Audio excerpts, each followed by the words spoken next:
Hey learner, this is Nilesh Borate. So in Android Studio, we have just created Hello World project. So here we open this project. So click on this project, Hello World.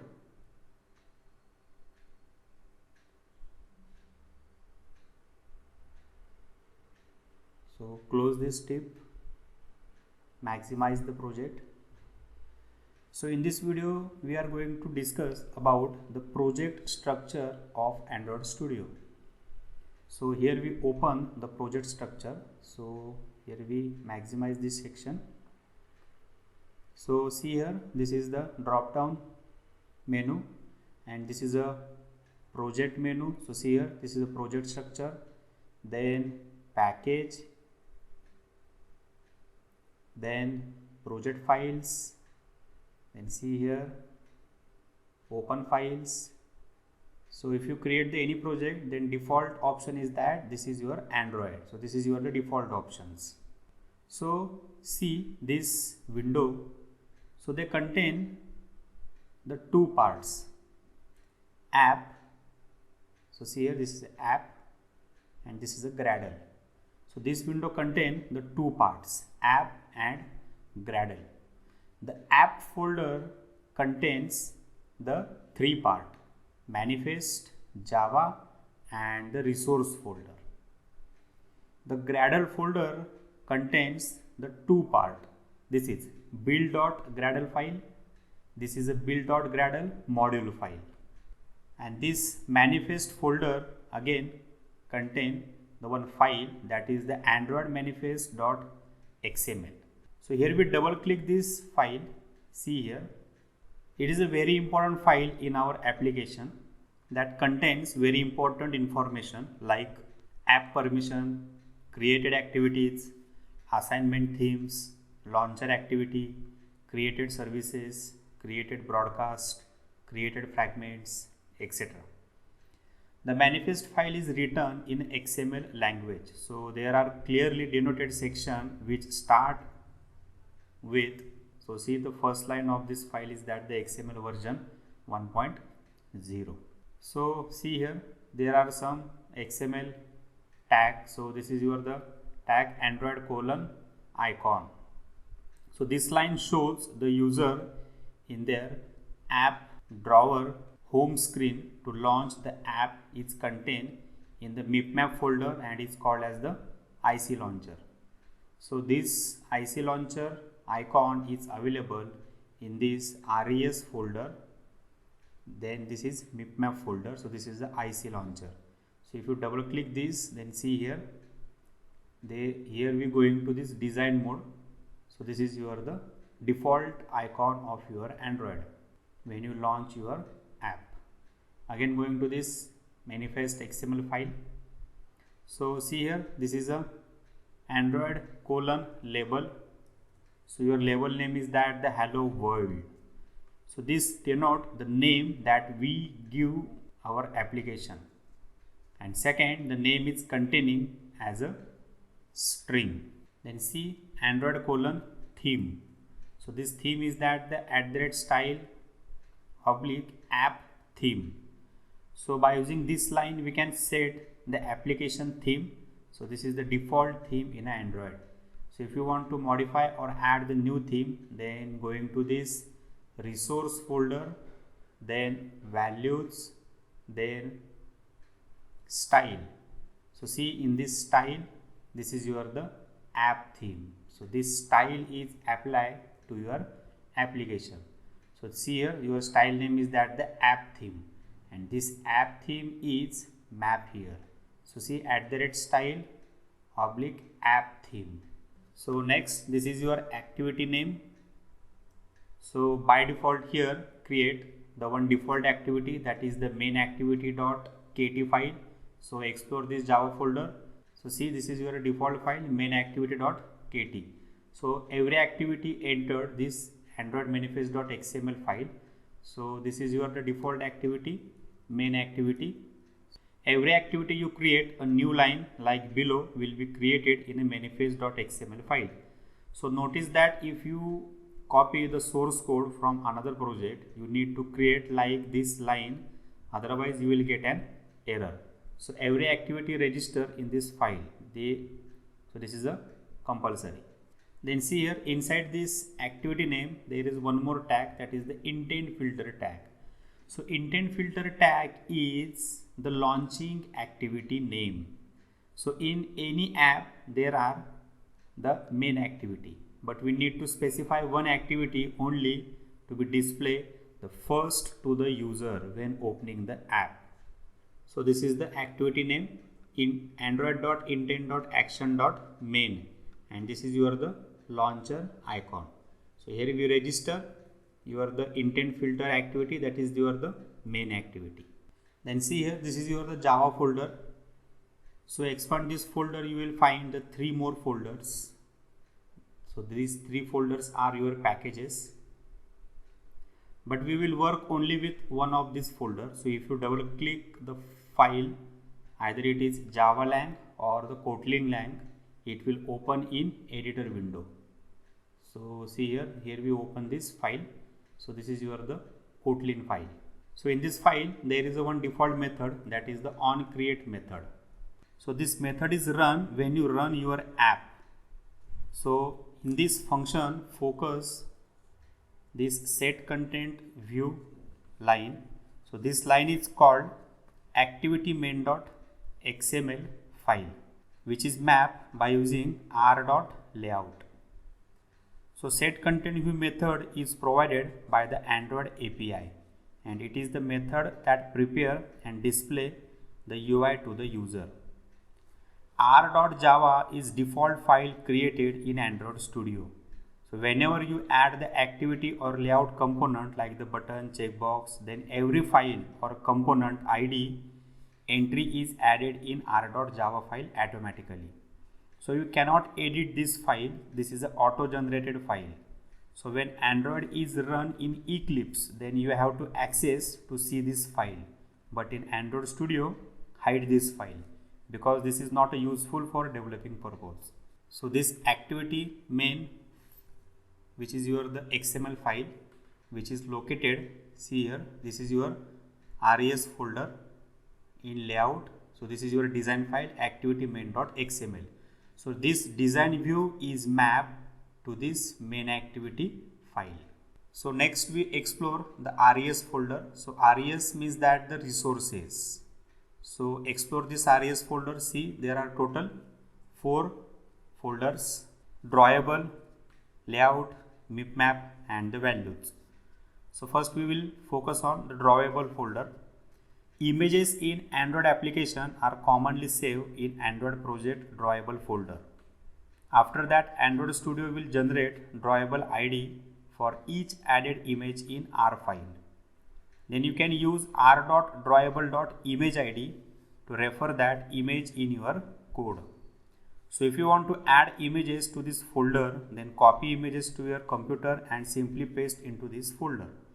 So drawable folder also contain design related XML files. So see, there are total 2 default files, IC launcher background.xml and this is a foreground.xml. These are the 2 XML files. So if you want to add the more images to your project, then simply copy your image and paste into this drawable folder. Then see here next, layout folder. So this folder contains the XML file used for your layouts. These files are used to set up the layout for your activity and is used for the basic alignment of your layouts, components, widgets, and similar resources that are used for the UI of your applications. Then see, this is the mipmap folder. They contain the launcher icon files for the application. A launcher icon is a graphic that represents your app to users. So see here, there are again the 2 folders, IC launcher and the IC launcher round. When exploring this folder, then see, there are total 5 PNG files.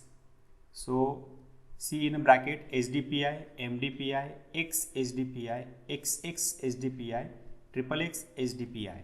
So depending on your resolution, this file is work. So see, if you double click this file This is a isolauncher.png. Again see. So see here, for every file size is smaller and larger. So next one is that the values folder. So explore this folder. See, there are again 3 files: colors, strings and the styles. All these files are interlinked to each other and the other files that we have seen already. All these files are interlinked with each other. The value folder contains the XML file that contain the simple values such as strings, integers and the colors. The values folder is used to keep the track of values you will be using in your application. So first one is that the color.xml. So double click this file. See, this XML file define a state list of colors. So this is the hash. By using this hash we define the color. So RGB, by using this RGB here, this is your color and this color is shown in this square box. So this is like a blue color, and here we define the color name is that the color primary. Then see here, this is the second one color. This color is indicate this square box, and this is a third color. So if you want to define more colors here, then add here, for example, color name equal to black, and so your black color code name is that the 000000. So this is the black color RGB. All colors have the value 0. Again you want to set the more color, for example red. Then see here, hash, your red is the full and the green blue is the 0. So this is your red color, see in this square box. So like this way we define the different colors in this color.xml file. Then again going to the second file, string.xml. So this is a file which are used to define the string. So hello world is the string and your name is that the app underscore name. So if you want to set a one string which is common to the different layout or the activity, then define here one time and use this string by using this name to every layout. So for that purpose here defining the strings. Same here, style, here we defining the different styles in your application. So this is your default style. If you want to add the more styles here, then add here code and apply this style in your application. So here we minimize these folders. So we will focus on this Gradle file. So see, this is the Gradle script. So there are 2 important files. So first one is that the build Gradle project hello world, and this is a module app. So first we will see that what is the Gradle. So Gradle is the another build system that take the best feature from other build systems and combine them into one. It is an improve base of their shortcoming. Gradle is the plugin based system. This means if you have your own programming language and you want to automate the task of building some package, a simple example is that you have to copy some files from one directory to another before the actual build process happens. A Gradle build script can do this. There are 2 different types of a script. First one is that this is a build.gradle file. So this is the top level build Gradle. So the main function is to define the build configuration that will be applied to all the module in this project. So they support the various build configuration, like first block is that the build script. So this is used to configure and repository and dependency for the Gradle. So see here, this is the Kotlin version 1.3.72. Then see the dependencies. So it is used to configure dependencies that the Gradle needs to build during the project. Then there are third block, all projects. This is the block where one can configure the third-party plugins or libraries. For freshly created project, Android Studio include the JCenter, Google Maven repository by default. Then final one is that the task clean. So it is used to delete the directory every time the project is run. So here we opening the second file build.gradle, which is the module based file. So here going to top. So this Gradle script is where all the dependencies and define and where the SDK versions are declared. This script has the many functions in the project which include the additional build types and override setting in the main manifest or top level build.gradle file. So this is your the compile SDK version, which is the 29, which is used when building the module. Then see, this is the default configuration block. The item declared in this default configuration section define the elements that are to be generated into the module's Android manifest.xml file during the build. These settings which may be modified in the build file are taken from the settings entered within the Android Studio when the module was first created. Then third block is that the build types. So this section contains the instructions on whether and how to run the ProGuard on the APK file when a release version of the application is built. As currently configured, ProGuard will not be run when module is built. To enable ProGuard, the run ProGuard entry needs to be changed from false to true. So see here, when we use this scroll bar, ProGuard rules.pro, and this is the one text file. So the ProGuard rules.pro file can be found in the module directory of the project. So last one is that the dependencies. So this section lists any local and remote dependency on which the module is dependent. So this is your the project structure. So let's see the one small block, that is the logcat. So now here we explore the logcat.